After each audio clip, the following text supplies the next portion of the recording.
Daf Yomi Tractate, Bava, page 22b, starting from the top of the Amud. And we're reading, and just as a note for the audience, I'm reading the concise version, the concise format, without all the commentaries for time. Consequently, the first clause, the owner of the camel is liable, as he should not have overloaded the camel. But in the latter clause, the storekeeper is liable, as he should have not placed the lamp outside.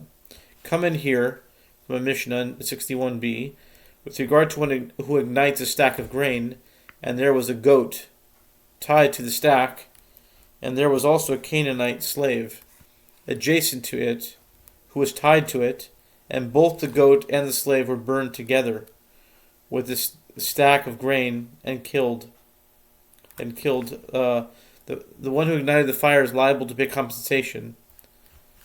If the slave was tied and there was a goat adjacent to it that was not tied to it, and the slave and the goat were burned together with the stack of grain, the one who ignited the fire is completely exempt. Granted, according to the one who says his fire is due to his arrows, due to that reasoning he is exempt. But according to the one who says that the liability caused by fire is due to his property, why is he exempt?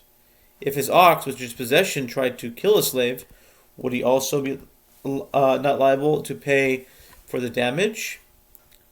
The Gemara answers, Rabbi Shimon ben Lakish could have said to you, with what are we dealing here? Where he lit the body of the slave on fire, and therefore he receives greater punishment. The Gemara asks, if that is so, what is the purpose of stating this? No, it is necessary. Where the goat belonged to one person and the slave belonged to a different person. The Gemara attempts another resolution. Come in here. The Mishnah 59b, one who sends a fire in the hand of a deaf mute, an imbecile, or a minor, is exempt from any damage caused by fire according to human laws, but liable according to laws of heaven. Meaning, he won't pay in court, but heaven will punish him. Granted, according to the one who says his fire is due to his arrows. This is damage caused by arrows of a deaf mute, or an imbecile, or a minor. But according to the one who says his fire is due to his property, if he were to convey his ox to a deaf mute, or imbecile, or a minor, would he also be not liable? The Gemara answers, it was stated already about this, that Reish Lakish says, in the name of Chizkiah, they taught that one is exempt from damage caused by a fire that he entrusted to a deaf mute, an imbecile, or minor, only in a case where he conveyed a coal to him and the deaf mute fanned the coal into a flame, which then caused damage. But if he conveyed an open flame to him and caused damage, he would be liable. What is the reason for this? Because the damage is self-evident. And Rabbi Yochanan, who holds that one's liability is caused due to arrows, says that he is exempt if he conveyed an open flame to him, because he holds that it is a deaf mute's handling of the flame that causes the blaze, and therefore is not similar to arrows.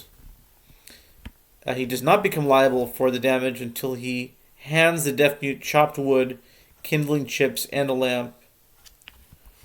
Rava said a verse and a brisa both to support Rabbi Yochanan's opinion. The verse supporting his opinion, as it is written, if a fire breaks out. Exodus 22:5, indicating that the fire breaks out on its own. Yet the verse continues, the one who ignited the fire shall pay, indicating that the fire was ignited by a person. Conclude from the verse that one's liability for the damage caused by his fire is due to similarity to damage caused by his arrows, as the resolution of the apparent inconsistency in the verse is that it relates to the individual as if he had himself started the blaze, and that is why he is obligated to pay for the damage.